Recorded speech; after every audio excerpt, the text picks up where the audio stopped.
This is a 4 armyworm, and with 4 armyworm, the signs of damage are almost similar to stalk borer, but you find that for stalk borer, there are little rounds in a straight line, but for 4 armyworm, you find it's so destructive. Like you can see here, they're in a straight line, but more damage, more leaf area is gone. Same applies if you look here. Again, this leaf here is cut. If you look here, this is cut, and you can see just because the damage is quite intense. So farmers, we need to scout for this as early as our crop has just emerged, because it can come into a plant which is very young, and then you have to come in with an early control.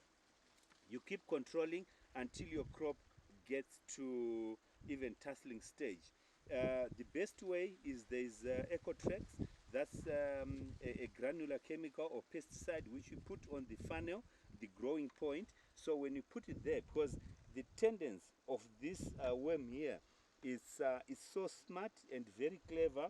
You see this here.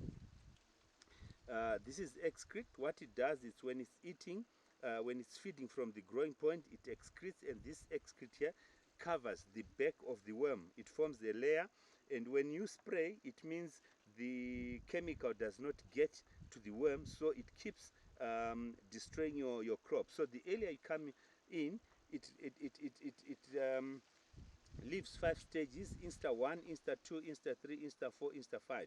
The 5, it's overgrown, that is difficult to control. 4, almost similar, but 3 is controllable. 1 and 2 are the best stages to control this worm here. And the other way is to scout. Where you go behind the leaf, you see like a comb of eggs, and then you can physically destroy those. Pheromone traps also work, and then the chemical also. So the earlier you come in, early stage of the crop and early stages of the worm, you'll be able to control this. Otherwise, if you leave this to grow, it would totally destroy your crop. It will also destroy the tassels. Sometimes if it's neglected, it gets to the cob and then can cause cob robs and reduction in yield and quality.